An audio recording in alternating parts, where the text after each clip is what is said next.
प्यारे विद्यार्थियों, अगर आपको 10 का बोर्ड एग्जाम देना है, 12 का बोर्ड एग्जाम देना है, तो आपके बोर्ड एग्जाम में 5 नंबर का आता है ट्रांसलेशन। और आज हम आपको इतना इंपॉर्टेंट ट्रांसलेशन करवाने वाले हैं जो कि 2026 में गारंटी के साथ कर रहा हूं, इस टाइप का आएगा। मेरे भाई, ट्रांसलेशन कभी भी रिपीट नहीं होता, लेकिन यह आपके ऐसे ही आएगा क्योंकि यह 2020 में आया हुआ ट्रांसलेशन इतना इंपॉर्टेंट है क्योंकि इसमें केवल एक बात नहीं हो रही है, इसमें एजुकेशन की बात हो रही है, इसमें करियर की बात हो रही है, ठीक है, और इसमें गवर्नमेंट जॉब की बात हो रही है। इसलिए यह पैराग्राफ बहुत ही इंपॉर्टेंट है। और मेरे भाई, अगर आप लोग ऐसे स्टूडेंट हो जिनको मेरे भाई इंग्लिश का ई तक नहीं आता, मेरे भाई अगर आप लोग का बेसिक भी कमजोर नहीं है, आपको अगर टेंस नहीं आता, शुरुआत से इंग्लिश ग्रामर सीखना चाहते हो, तो आप लोग प्लेलिस्ट को फॉलो कर लेना।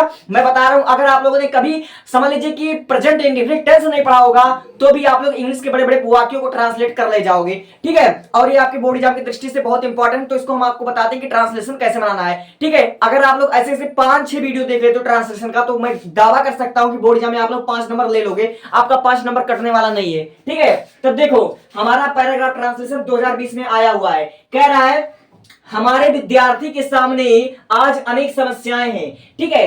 अगर आपको कभी भी ऐसा ट्रांसलेशन बोर्ड एग्जाम में बनाने को मिल जाता तो आप लोग कैसे बनाओगे? देखो, हमारे विद्यार्थी के सामने आज अनेक समस्याएं हैं। इसी बात को आप लोग 3 तरह से बना सकते हो। पहले देखो, ये हमारा प्रेजेंट में है, अगर आप लोग चाहो तो इसमें देयर का प्रयोग भी करके बना सकते हो, या फिर प्रेजेंट कंटीन्यूअस टेंस का भी प्रयोग करके बना सकते हो। देखो मेरे भाई, वाक्यों के सेंस को समझा जाता है कि ट्रांसलेशन कैसे बनेगा। देखो, कह रहा है हमारे विद्यार्थी के सामने आज अनेक समस्याएं हैं, यानी कि हमारा जो स्टूडेंट है, हमारा जो विद्यार्थी है, आज अनेक प्रकार की समस्याओं का सामना कर रहा है। इसको अगर आप लोग चाहो तो आप लोग प्रेजेंट कंटीन्यूअस टेंस के रूप में बना सकते हो, या फिर आप लोग देयर का प्रयोग करके बना सकते हो। तो लिखो, यहां पर इसमें देयर का प्रयोग छुपा हुआ है, यहां पर लिखोगे सब्जेक्ट के रूप में देयर का प्रयोग करो, ठीक है। यहां पर इसको बनाओगे हमारे विद्यार्थी के सामने आज अनेक समस्याएं, तो इसका आप लोग बनाओगे there, THERE, there are many problem, ठीक है। देयर आर मेनी प्रॉब्लम यानी कि अनेक समस्याएं, PROBLEM, ठीक है, प्रॉब्लम। हाँ, आज हमारे विद्यार्थी के सामने अनेक प्रॉब्लम है। तो देखो, सामने का अंग्रेजी होता है बिफोर, बिफोर मतलब होता है हमारा सामने। तो यहां पर लिखोगे आप लोग बिफोर स्टूडेंट, यहां पर लिख दोगे स्टूडेंट, STUDENT, स्टूडेंट से, और टुडे यहां पर आप लोग लगाओगे टुडे, या फिर आप लोग नाउडे भी लिख सकते हो, TODAY, टुडे। तो हमने इसका लिखा हमारे विद्यार्थी के सामने आज अनेक समस्याएं, तो यहां पर लिखा हमने there are many problem before student today, या फिर इस प्रकार भी आप लोग बना सकते हो कि our student facing many problem today, यानी कि हमारा जो विद्यार्थी आज अनेक प्रकार की समस्याओं का सामना कर रहा है, ठीक है। अब अगला वाक्य देखो, उन्हें यह समझना चाहिए। अब देखो, उन्हें यह समझना चाहिए कि शिक्षा का लक्ष्य केवल सरकारी नौकरी नहीं है। अब इसको देखो हम कैसे बनाते हैं। सबसे पहली बात, उन्हें यह समझना चाहिए, ठीक है। तो उन्हें, तो सब्जेक्ट हमारा ये है, उन्हें यह समझना चाहिए, तो यहां पर लिखो दे अंडरस्टैंड, ठीक है। They understand, they should, SHOUD, they should understand, यानी कि उन्हें यह समझना चाहिए। यहां पर लिखो अंडरस्टैंड, UNDERSTAND, ठीक है। उन्हें समझना चाहिए कि, तो यहां पर लिखोगे आप लोग दैट, ठीक है। अब देखो, शिक्षा का लक्ष्य केवल सरकारी नौकरी नहीं है। ध्यान से देखो, यह कौन सा हमारा टेंस है, यह हमारा प्रेजेंट टेंस और निगेटिव में है।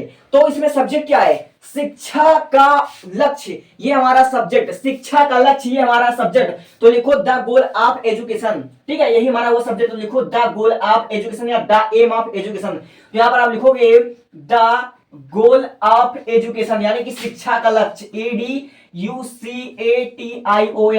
ठीक है। The goal of education is not only, तो यहां पर आप लोग लिखोगे इज नॉट ओनली, क्या है, गवर्नमेंट जॉब है ना, तो ओनली यहां पर देखो क्या लिखा हुआ, सरकारी नौकरी, तो सरकारी नौकरी का हो जाएगा हमारा गवर्नमेंट जॉब। तो यहां पर लिखोगे गवर्नमेंट जॉब, GOVER, गवर्नमेंट, ठीक है। और फिर उसके बाद यहां पर हो जाएगा जॉब। और मैं गारंटी के साथ कहता हूं, अगर आप शुरू से देखोगे तो आपको समझ में आ जाएगा। अब देखो, भारत एक कृषि प्रधान देश है, सिंपल हमारा है, सिंपल सेंटेंस है, ठीक है। भारत एक कृषि प्रधान देश है। अब देखो, ये भी हमारा सिंपल प्रेजेंट टेंस है, तो यहां पर लिखोगे India is a agricultural country, तो यहां पर आप लिखोगे इंडिया, ठीक है, इंडिया, यहां पर लिखोगे INDIA, इंडिया इज, ठीक है, एक कृषि प्रधान देश है, तो यहां पर लिखोगे an agricultural, an agricultural, AGRICULTURAL, agricultural country, COUNTERY। मेरे भाई मैं आपको स्पेलिंग इसलिए बता रहा हूं कि बहुत से बच्चों को तो स्पेलिंग भी नहीं आती है। ठीक है, अब देखो, यदि यहां पढ़े लिखे लोग खेती की ओर ध्यान दे, यदि यहां पर पढ़े लिखे लोग खेती की ओर ध्यान दे, तो यदि आप लोग अंग्रेजी यहां पर लिखोगे इफ मतलब हमारा हो जाएगा यदि। अब देखो, यहां पढ़े लिखे लोग, तो यहां का अंग्रेजी आप लोग लिखोगे हेयर, यहां पर आपने हेयर लिख दिया। अब देखो, पढ़े लिखे लोग खेती की ओर ध्यान दे। अब देखो यहां पर हमारा पढ़े लिखे लोग, ये हमारा सब्जेक्ट, तो लिखोगे द एजुकेटेड पीपल, यहां पर आप लोग लिखोगे educated people, the educated, EDUCATED, educated people. यहां पर आप लोग लिखो पीपल, PEOPLE, पीपल, या फिर आप लोग पर्सन लिख दो तो भी हमारा सही है, द एजुकेटेड पीपल। अब देखो, ध्यान देना, ध्यान देना, तो ध्यान देने का होता है पे अटेंशन, पे अटेंशन मतलब होता है हमारा क्या, ध्यान देना। ठीक है, पे अटेंशन, ATTIENTION, अटेंशन। अब किसको, खेती की ओर, मेरे भाई खेती की ओर। अब देखो, खेती ओर, यहां पर आपका हो जाएगा टू फार्मिंग, या फिर आप लोग लिख सकते हो कि टूवर्ड फार्मिंग, टूवर्ड फार्मिंग, क्योंकि टूवर्ड का प्रयोग दिशा की ओर, दिशा के लिए किया जाता है, टू का प्रयोग, टूवर्ड फार्मिंग, खेती की ओर ध्यान देते हो, यहां पर आप लिखोगे टूवर्ड फार्मिंग। ठीक है, क्या लिखोगे आप, टूवर्ड फार्मिंग, फार्मिंग मतलब होता है खेती करना। ठीक है, यहां पर आप लिखोगे फार्मिंग। अब आगे देखिए, ये हमारा ये है, इसको आप लोग कंफ्यूज मत होइएगा। अब देखो, तो हमारे लोगों की दरिद्रता दूर हो जाएगी, तो हमारे लोगों की दरिद्रता दूर हो जाएगी। अब देखो, यहां पर तो की अंग्रेजी होता है देन, लेकिन ध्यान रखना, इंग्लिश का एक रूल है कि इफ के साथ कभी भी देन का प्रयोग नहीं होता है, तो हम तो की अंग्रेजी ना लिखे तो भी हमारा सही हो जाएगा। अब देखो, हम लोगों की दरिद्रता दूर हो सकती है, तो सब्जेक्ट क्या है, हम लोगों की दरिद्रता, तो लिखो अवर पुअर्टी। ठीक है, दूर हो सकती है, अवर पुअर्टी, यहां पर देखो हो सकती है, प्रेजेंट में है, तो लिखोगे our poverty, poverty, our POVERTY, our poverty can be remove.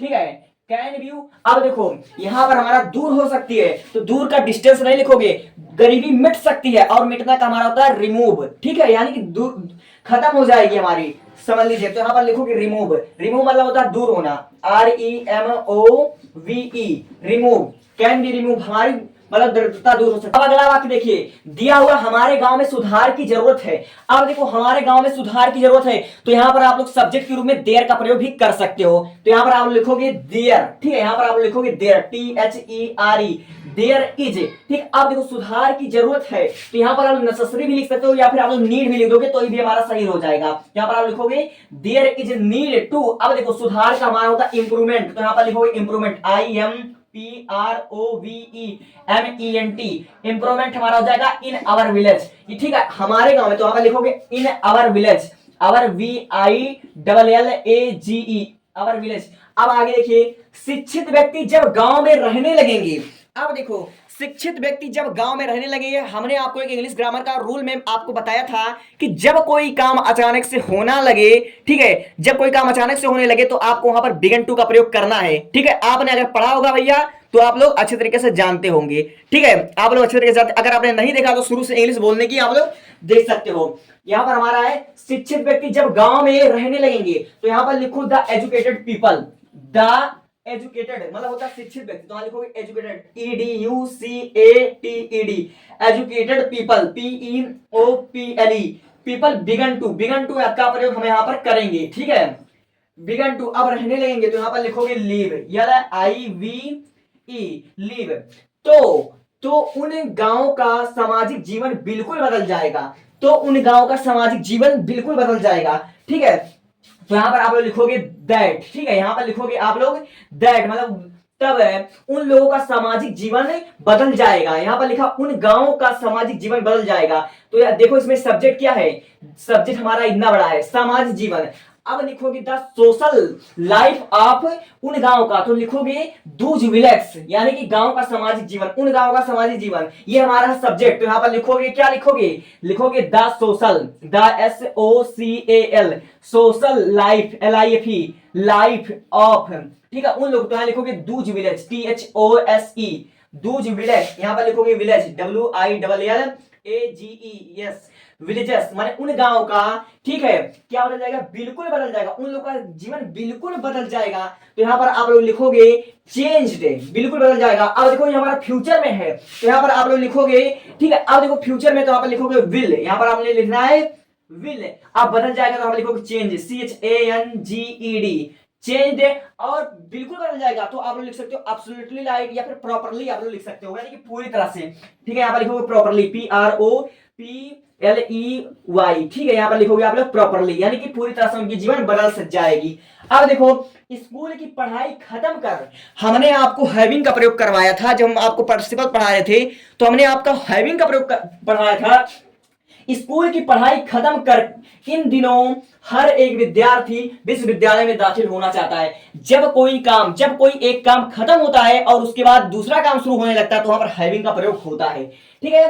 तो हमारा दिया हुआ है स्कूल की पढ़ाई खत्म कर, अब यहां से समझो स्कूल की पढ़ाई खत्म करके यहां पर लिखोगे having finish, HAVING, having finish, या कंप्लीटली लिख सकते हो COMPLET, having complete school study, SCHOOL, school study, यहां पर लिखोगे स्टडी, STUDIES, स्कूल स्टडीज, यानी कि स्कूली पढ़ाई या स्कूली शिक्षा को खत्म करके हर एक विद्यार्थी विश्वविद्यालय में दाखिल होना चाहता है, कि एडमिशन लेना चाहता है। तो लिखोगे every student, EVRY, every student, STUDENT, माने हर एक विद्यार्थी क्या करना चाहता है, विश्वविद्यालय में दाखिल होना चाहता है। तो लिखोगे, ठीक है, कैन, यानी कि होना चाहता, हर एक विद्यार्थी विश्वविद्यालय में दाखिल होना चाहता है, ये हमारा प्रेजेंट टेंस है। तो यहां पर आप लोग लिखोगे वांट टू, ठीक है, वांट, WANT, वांट टू। अब देखो दाखिल होना चाहता है, यानी कि एडमिशन लेना चाहता है, वह एडमिशन लेना चाहता है, दाखिल होना तो एडमिशन, तो लिखोगे एडमिट,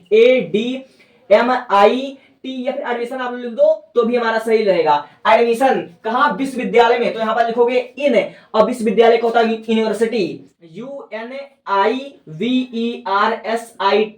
यूनिवर्सिटी। तो आई होप कि आपको यहां तक समझ में आया होगा, ठीक है। अब देखो यह धारणा एकदम गलत है, तो इसका हम जगह हमारे पास बहुत कम है, तो लिखोगे यह धारणा बिल्कुल गलत है, तो लिखोगे दिस आइडिया इज रॉन्ग, ठीक है, this idea is wrong properly, यानी कि यह धारणा एकदम से गलत है। अब देखो भारतीय युवक और युवतियों को इन विषयों पर ठीक से विचार करना चाहिए, ठीक है। तो यहां पर आप लोग इसको लिख सकते हो Indian boy and girl should विचार करना खोजा थॉट इन दिस टॉपिक, ठीक है, इस प्रकार आपका बन जाएगा। तो आप लोगों ने इसको सुन लिया है तो आप लोग अपने कॉपी कलम में लिख लीजिएगा। एक बार आपसे बोल देता हूं, यह धारणा एकदम गलत है, तो लिखोगे this idea is wrong properly, या फिर प्रॉपरली रॉन्ग, या फिर परफेक्टली रॉन्ग। अब भारतीय युवक और युवती यानी कि इंडियन बॉयज एंड गर्ल, ठीक है, शुड मतलब करना चाहिए, थिंक मतलब विचार करना चाहिए, इन दिस टॉपिक मतलब इस विषय पर, ठीक है, इस विषय पर,